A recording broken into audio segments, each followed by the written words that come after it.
Tony Thompson, one of the founders of the great Anyways West Coast Taekwondo. Can you give us a brief introduction on yourself, sir? My name is Tony Thompson, and I'm a custodian over at Ernie Reyes. No, we're founders. I pretty much handle the business end over at the corporation headquarters. Okay. Our question for you is, what makes a great entrepreneur? Foundation. What I would say to make a great entrepreneur is making sure whatever field you go in, whether it's the educational field, the martial arts, that you do your groundwork.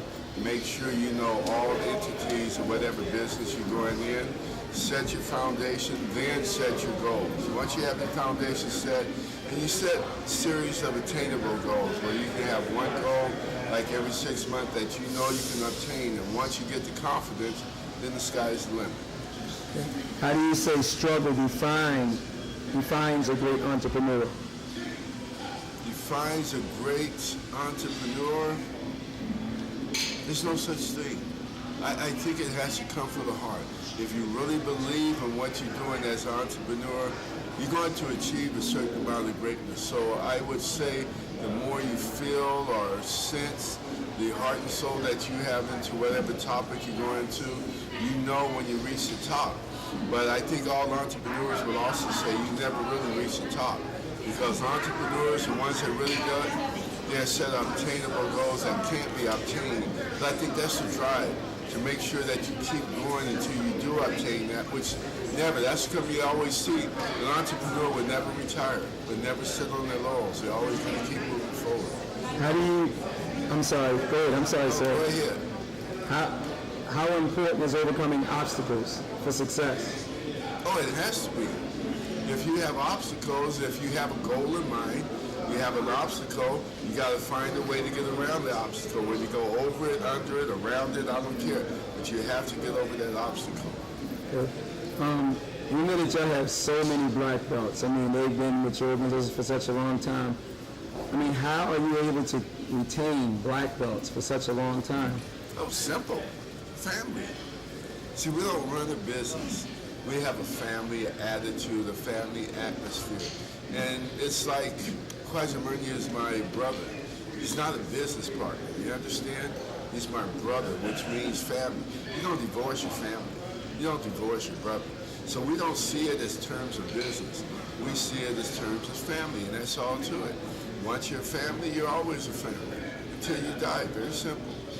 What happens with those black belts when they become disloyal and uncommitted? You're always going to have a few, but then I think you have to look back and see why they become disloyal. And once you figure out why they're disloyal, then you can rectify the situation. You notice I did not say problems. If you have problems, they're hard to overcome, but if you have a situation, it's easy to find a solution. So those people that says disloyal, you're going to find a few and they just been misled. But apparently they had trust in you from the beginning. Now the question is, how do you get the trust back? Remember, no one gets left behind. Nobody. It's family. At the, I guess, the highest level of competition or success, do you think most people like each other, or do they learn to respect one another? Oh, I think they learn to respect each other. I mean, come on, we have HEA, which is probably the largest martial arts firm, and over the years, it's like I learned from him. And I'm quite sure he learned a lot from West Coast. You know, it's like we have to perpetuate the martial arts. So I don't think it's, you know, I don't like this or I don't like what he does. I think once you get to a certain point, it's how to perpetuate the business that you're in.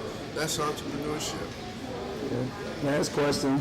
You've been saying Negro over the years in our organization. What is your impression of, I guess, myself and our organization? You've always had championship written all over you right from the beginning. I think it took time for you to realize how good you were, the championship level. But I've seen you grow over the years. I've seen your family grow, your kids grow. And you're right in step with where you want to go. I think if you set your goals a little bit higher, you got the foundation to have greatness. All you got to do is take those steps. And it's like I said before, you're an entrepreneur yourself. Don't, if you have to go around it, go around it. If you have to go under it, go over it. Under it. If you have to go over it, go over it. But success is yours, and success is what you feel inside. But you've always been the champion. Well, I ain't tell you, but I want to tell you now, and thank you for everything that you've been doing for me over the years. And without you, I don't know how I would have made it through those struggles that I did go through over the last 2 years or so. Life is good, man. Thank you.